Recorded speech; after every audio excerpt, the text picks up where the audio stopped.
भारत बांग्लादेश संबंधों में तनाव का नया मोड़ तब आया जब बांग्लादेशी नेता मोहम्मद यूनुस के विवादित बयानों के बाद भारत ने कड़ा कदम उठाते हुए बांग्लादेश से ट्रांसशिपमेंट की सुविधा वापस ले ली। यह घटना इस बात की पुष्टि करती है कि भारत बांग्लादेश के बीच संबंध कितने नाजुक मोड़ पर हैं। मोहम्मद यूनुस, जिन्होंने हाल ही में चीन के साथ मिलकर भारत के खिलाफ कई बयानबाजी की थी, ने बांग्लादेश को समुद्र का गार्जियन कहा था। इसके जवाब में भारतीय विदेश मंत्रालय ने ट्रांसशिपमेंट सुविधा को तत्काल प्रभाव से रोक दिया, जिससे बांग्लादेश की आर्थिक रणनीति पर भारी प्रभाव पड़ा है। इस कदम से बांग्लादेश की विदेश व्यापार क्षमता में कमी आई है, जो उनके अर्थव्यवस्था के लिए एक बड़ा झटका है। अमेरिकी सरकार में एक महत्वपूर्ण परिवर्तन के तहत एफबीआई के पूर्व निदेशक काश पटेल को ETF, bureau of alcohol, tobacco, fire arms and explosives के कार्यवाहक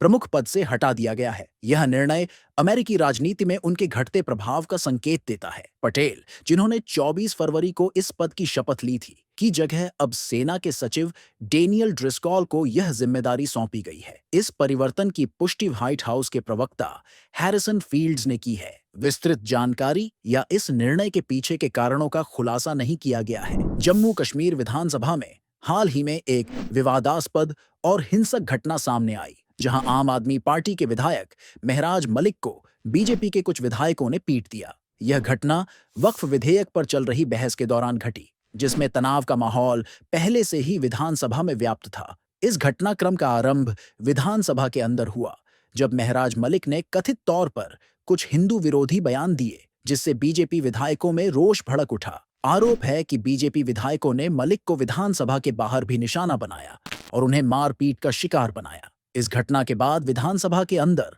और बाहर का माहौल और भी तनावपूर्ण हो गया। सोशल मीडिया पर इस घटना के वीडियो और चर्चा व्यापक रूप से फैल चुकी है, जिससे राजनीतिक दलों के बीच और भी मतभेद गहरा गए हैं। इंडियन प्रीमियर लीग 2025 के चल रहे सीजन में गुजरात टाइटंस ने अपनी उम्दा प्रदर्शन की बदौलत एक और शानदार जीत दर्ज की है। 22वें मुकाबले में उन्होंने राजस्थान रॉयल्स को 58 रनों से मात दी। यह मैच अहमदाबाद के नरेंद्र मोदी स्टेडियम में खेला गया था, जहां गुजरात टाइटंस ने पहले बल्लेबाजी करते हुए 20 ओवर में 6 विकेट के नुकसान पर 217 रनों का बड़ा स्कोर खड़ा किया। वहीं राजस्थान रॉयल्स की टीम इस विशाल लक्ष्य का पीछा करते हुए मात्र 159 रनों पर सिमट गई। गुजरात की ओर से साई सुदर्शन ने अत्यंत शानदार बल्लेबाजी की और 53 गेंदों पर 82 रन बनाए। उनकी इस पारी में 8 चौके और 3 छक्के शामिल थे, जिसने राजस्थान के गेंदबाजों को काफी परेशान किया। इस प्रदर्शन के लिए सुदर्शन को मैन ऑफ द मैच का खिताब भी मिला। इस जीत के साथ ही गुजरात टाइटंस आईपीएल 2025 की अंक तालिका में टॉप पर पहुंच गई है। अमेरिका के राष्ट्रपति डोनाल्ड ट्रंप द्वारा लगाए गए टैरिफ बम के बावजूद भारत सहित 75 से अधिक देशों को एक अस्थायी राहत मिली है। ट्रंप ने इन देशों पर लगाए गए टैरिफ को 90 दिनों के लिए स्थगित कर दिया है, जिससे इन देशों के बाजारों में कुछ हद तक स्थिरता आई है। इस फैसले का आधार यह था कि इन देशों ने अमेरिका द्वारा लगाए गए पूर्ववर्ती टैरिफ के खिलाफ कोई विरोधी कदम नहीं उठाए थे।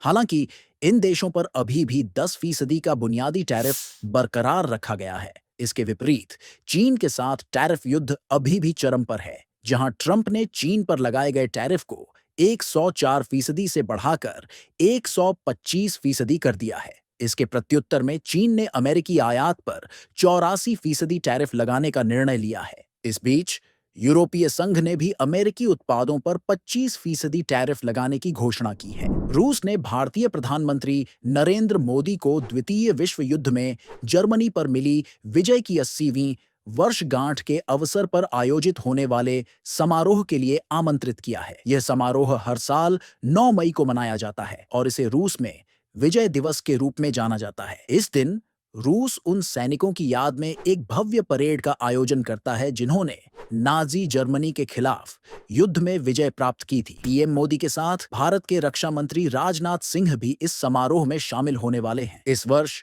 रूस ने विशेष रूप से विजय दिवस परेड में भाग लेने के लिए कई देशों के नेताओं को आमंत्रित किया है, जो दिखाता है कि इस समारोह को अंतर्राष्ट्रीय स्तर पर कितना महत्व दिया जाता है। अगर आपको इस खबर से जुड़ी और जानकारी चाहिए हो तो हमारे YouTube चैनल को सब्सक्राइब करें, शेयर करें और बेल आइकन को प्रेस करें। धन्यवाद।